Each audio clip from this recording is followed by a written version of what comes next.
بسم الله توكلت على الله. معاكم نشوى. النهارده هنعمل ايه يا حلوين؟ هنعمل شويه معجنات تحفه بالسكر والقرفه. تمام، مش سينابون ولا عجينه السينابون، بس هي شبيهه ليها في الطعم شويه. احنا ما عملناش ليها صوص، احنا عملناها كده، اكتفينا بيها بس كده. عملنا جزء منها بالسكر والقرفه، والجزء التاني بالشوكليت.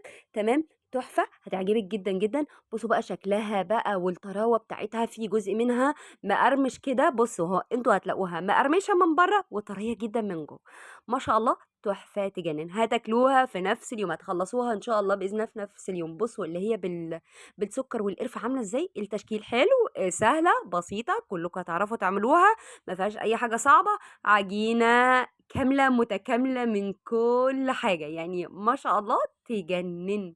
هنروح للمقادير. مقاديرنا بسيطه جدا جدا وسهله. بسرعه نروح المقادير. معايا كوبايه حليب لازم تكون دافيه، بالله عليكي ما تاخديش بالسوائل بتاعتي. تمام، كوبايه حليب دافيه، 2 معلقه كبار سكر، معلقه كبيره خميره، وواحده بيضايه بدرجه حراره المطبخ، وبعد كده ربع كوبايه زيت. وقلب قلب قلب كل المكونات. نزلنا ب 2 معلقه كبيره خل، و2 باكت فانيليا. ما جاتش في التصوير مش مشكله. هنروح للمواد الجافه بتاعتنا. نص كيلو دقيق هننخله، وبعد كده ننزل بيه بذره ملح بسيطه، معلقه بيكنج باودر كبيره، 2 معلقه لبن بودره، ونقلب كل المكونات الجافه مع بعض. وهننزل بالمكونات الجافه على المكونات السائله. نبدا ان احنا نلم واحده واحده. انا ما نزلتش بالدقيق كله لغايه ما اشوف قوام الدقيق بتاعي عامل ازاي، او القوام بتاع العجينه عامله ازاي.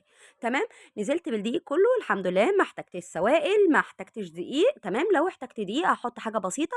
نزلنا بقى على الرخامه عشان هنبدا نخدم العجينه كويس. هنخدم العجينه ازاي؟ هنبدا ان احنا نخبطها ونديها بوكسات يعني هنعذبها، اوكي.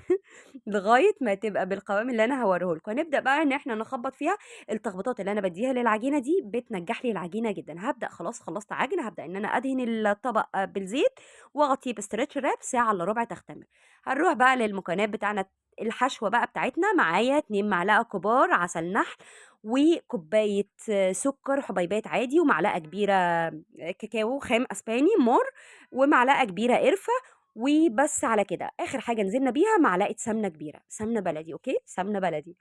خلاص رحنا للعجينه بعد ما اختمرت ساعه الا ربع معانا. ما شاء الله اختمارها رائع، الاختمار بتاعها تحفه.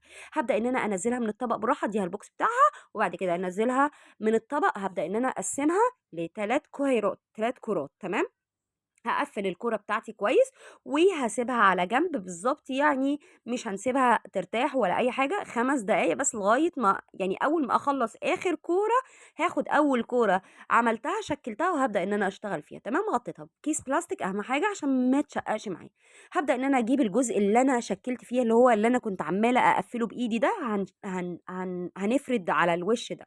تمام، فردت مستطيل، وهبدأ ان انا اساوي الاحرف عشان تبقى شكلها حلو معايا، تبقى مضبوطة معايا. هانزل بالخليط بتاعي اللي هو السكر والعسل والقرفة والكاكاو والسمنة. هانزل بيه على العجينة الجزء بتاعي. بصوا هقفل ازاي، تقفله زي ما انا بعمل كده بالظبط. وبعد كده اقفلها كويس، وبالنشابة اروح فردها فردة بسيطة، كأنك مش عارفة، كأنك بتطبقي هدوم. اوكي، هابدأ إن أنا أفردها كويس، وبعد كده هاسويها برضه من الأحرف. الأحرف اللي أنا باوريها لِك دي مش هارميها، ما فيش حاجة بتترمي عندي خالص.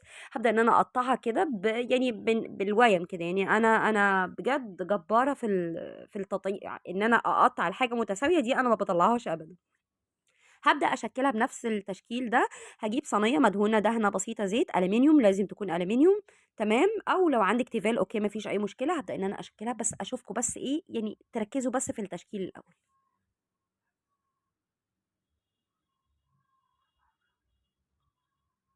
بُصّوا، اعملوا زي ما أنا باعمل بالضبط، بالضبط، بالضبط. هي بتبقى يعني ما بتركّزيش فيها شوية، بس بتطلّعيها. بُصّوا أنا باعملها إزاي، اعملوها بنفس الشكل ده. التشكيلة دي تحفة، تحفة، رائعة. خلاص خلصناها. هابدأ إن أنا أرصها كويس في الصينية، وبعد كده أغطيها بكيس بلاستيك نُص ساعة، وبعد كده هابدأ إن أنا أدخّلها الفرن. أوكي، هابدأ إن أنا أجيب تاني عجينة، هابدأ إن أنا أفردها برضه مستطيل، دايرة، اللي أنتم عايزينه، لإن دي أنا هتشوفوا هاعمل فيها إيه. هابدأ أنزل بالخليط برضه، السكر والقرفة، وهابدأ إن أنا أفرده. هتقولوا لي السكر أوفر كتير، لا خالص والله خالص. أنتم لمّا تجربوها مش هتلاقوها مسكرة تمامًا. هابدأ إن أنا أفرد الحشوة بتاعتنا وهالفّها، دي هتبقى شكلها تجنن. دي اللي كانت ملفوفة رول كده، يعني هاورّيها لكم إزاي. برضه ركّزوا وشوفوا، أنا بس باملى الفراغات كلّها وهاورّيكم هاعمل إيه. بُصّوا بقى ركّزوا في دي شوية.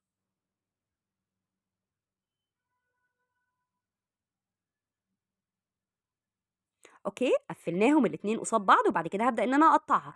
يُستحسن إن أنتِ تقطّعيها بخيط، الخيط هتطلع معاكِ مضبوطة أوي. بُصّوا بقى الشكل عامل إزاي، يجنّن، تجنّن. في الصينية برضه مدهونة زيت، هابدأ إن أنا أرصّها وأغطيها بكيس بلاستيك برضه نُص ساعة، وبعد كده نعمل آخر كورة. هنعمل آخر كورة بقى شكلها إزاي، هتشوفوا. يعني فردتها برضه مستطيلة، وبعد كده عندي chocolate chips، الشوكليت اللي عندِك نوتيلا، أوكي ما فيش أي مشكلة. وبعد كده بعد ما حطيت الchocolate chips حطيت شوية سكر كده بسيطة، وهابدأ إن أنا ألفّها رول وأقفّلها كويس، وبعد كده هاقطّعها عادي كإننا بنقطّع يعني زي ما بنقطّع السينابون بالضبط، تمام. بس هاسويها برضه، هاخد القطعتين اللي في قدّام دول، وبعد كده هابدأ إن أنا أقطّعها وأجيب الصينية بتاعتي، هابدأ إن أنا أحطّها في الصينية ضغطة بسيطة جدًا، جدًا بإيدي. وبعد كده نشغّل الفرن، الفرن يكون شغّال قبلها بربع ساعة على درجة حرارة 200، وبعد كده ندخّلها. قبل ما ندخّلها هنعمل إيه، إحنا بندهن ببيض؟ No، no، no، no. إحنا بندهن بحليب؟ لأ خالص، إحنا بنجيب البخاخة الحلوة بتاعتنا بتاعة المطبخ، وبعد كده نرشّها رشّتين مَيّة، وبعد كده ندخّلها الفرن. أول ما تاخد لون من تحت هنشغّل عليها الشواية وبس، بتطلع لنا بالجمال والروعة دي. إيه رأيكم؟ تحفة والّا مش تحفة؟ لو رُحنا اشترينا قطعة واحدة بس من برّه هنشتريها بكام؟ بمبلغ وقدره. توتال التكلفة كلّها ما كلّفتنيش يا جماعة، هاصدمكم، ما كلّفتنيش 50 جنيه، أوكي. يالّا روحوا بسرعة اعملوها، وأنا والله مش باقول لكم مبالغ بس، روحوا اعملي كل الوصفات، إن شاء الله هنوفّر في بيتنا وما فيش غلاء، وإن شاء الله بإذن الله. اللهم احسن ما بين إيدينا جميعًا يا رب. اللهم ارزقنا من حيث لا نحتسب ولا ندري.